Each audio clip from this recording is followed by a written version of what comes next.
This episode is brought to you by Galactic Logistics. Galactic Logistics is the app that you need to have if you want to trade in the verse. It is actually quite awesome. It tells you exactly what to buy, where to buy with which ship. It is extremely comprehensive and updated regularly by players. So go check it out. It is very, very, very, very effective if you want to make tons of money in the game. If you want to find the most profitable routes, there it is right here. All you need to do is to go to galog.co and you'll get access to this amazing little app. Go check it out. This is the Eradicator. Thank you so much for watching. Here's your content.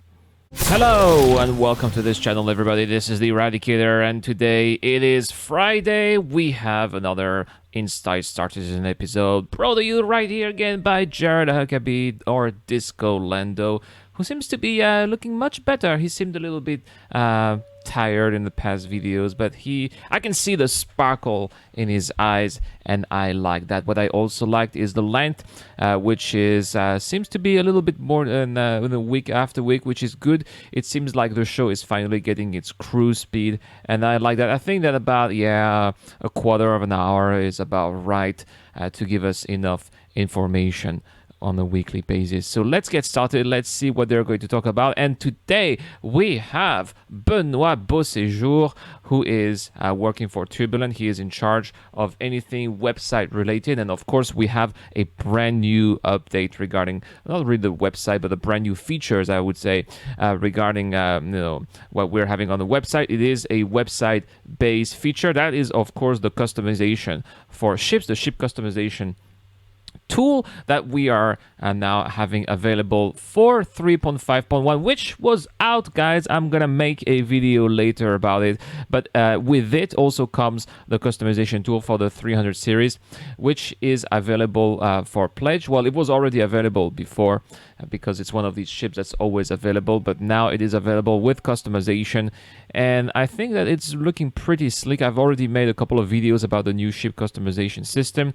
I like it very much overall. I'm not a big fan on the fact that you would have maybe different loadouts that you have to pay for. I believe that we are really on the brink of pay to win here on that specific that specific case. People are saying, but Irad, you can get these in games in the future. That's true, but right now, every time there's a wipe, you need to buy these components again, whereas if you buy them on the customization tool right here, they're always going to be in your ship. So it's not really paying to will, but you pay for the convenience, which on the long term, it's still gonna be pay to win, because not everybody is going to go to the same ship shop all the time and buy the components all the time. Whereas using the tool on the website is going to save you the hassle. So yeah, it's not literally pay to win, but the principle is that it's still pay to win.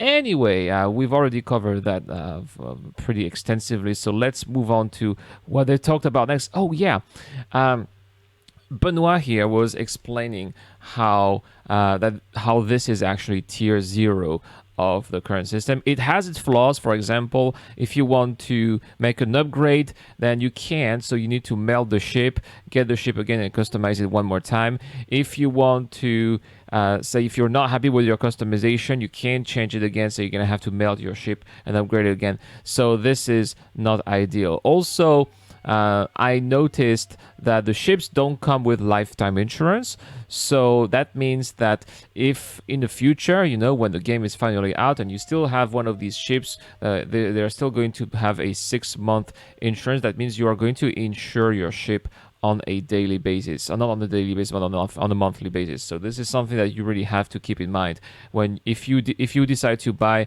one of these brand new 300 series that are available on the website. They don't come with LTI. I know some of you are saying, "Oh, LTI is not really important."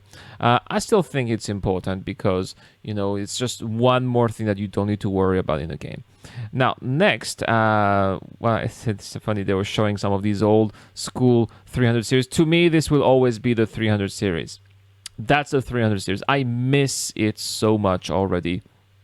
it was, I mean, the design looked awesome. It looked so badass. I really hope that they are going to remake it, with modern, Star Citizen technology or modern coding, so that, we may have like a Mark 1 300 series, and right now it's the Mark 2 300 series, a bit like what we have with cars right now, where we have some older version of cars with newer version of cars. So I really hope that it's going to be I really hope that it's going to make it into the game once more as a as a vintage ship. Maybe that would be awesome. Now let's continue here. They're talking a little bit more about the hover mode. Basically they are going to use the current flight model and enhance it a little bit to make hover a little bit more realistic, or feel more realistic. So they're showing here the different vectors. So based on how you handle your thrusters, basically this is how you are going to be able not just to hover but also move while pointing your ship at a certain direction. So they're still making use of 6 degrees of freedom, but with atmospheric parameters, and it's anything that adds a little bit more realism or immersion to the game is good. So I'm all for that. It's true that until now hovering has not been very satisfying, but I mean it's awesome that they're always trying to find ways to tackle how things are working. And yeah, kudos to Star Citizen for showing us this. This was a nice little update, but this was of course not the meat of this Inside Star Citizen. The meat of this Inside Star Citizen is the Origin 890 jump, of course. Now, this is something that we know. Every time that they show us something in the show, they are keeping some footage, they are keeping some elements for the next shows, and that's why we've been seeing the 890 jump for quite some time over the past couple of shows, because I believe that these are things that were filmed for quite some time already, but they just want to split that over several episodes, and I can understand that, because Jared said multiple times that they don't want to bother game devs too much. They want them to focus on making the game instead of doing these shows. So I totally understand that. It's also normal that they're talking about the 890 jump because, well, it's already the first week. It's the end of the first week of June. So that means we have 4 weeks to go until theoretically 3.6 hits live servers. Yeah, man, 3.6 is going to hit live servers in a month. That means Evo Caddy is going to get their hands on 3.6 pretty soon, and then it's going to be PTU hopefully in about 2 weeks. So it is coming really, really soon, and it's nice to see the 690 jump is coming into shape. They're showing us the bridge here. It's good to see that that giant holographic map is still gonna make it. This is the first capital ship we're gonna have in the game, like a real capital ship. We're not talking about the Hammerhead Corvette here. This is gonna be like 2 times the size of a Corvette. So this is gonna be really huge compared to anything we've seen so far, and it's gonna be quite exciting to see how players are going to handle it. It's also going to be interesting to see how players are going to try to interact with it. Is it going to be able to capture it, for example? I know I've been able to capture some Starfarers in the verse. I wonder if there are going to be ways to capture an Origin 890 jump and board it maybe, and just capture the ship just for the fun of flying it around. I really wonder. So yeah, they're showing us some different components and the difference between the 2 bridges.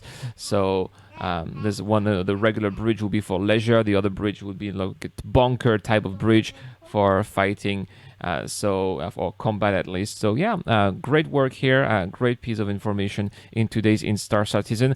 A great episode, if I may say so. So I really heavily suggest you guys check it out on the Star Citizen YouTube channel. That's all for today's video, guys. Thank you so much for watching. This month I got a giveaway. I am giving away a Tembrel Ranger CV. That's the one you can use to transport, not cargo but mission boxes from point A to point B, on planet side. So all you need to do to get a chance of winning is to subscribe to this channel and comment to any videos posted this month. The winner will be announced in a live stream giveaway that I will host early July.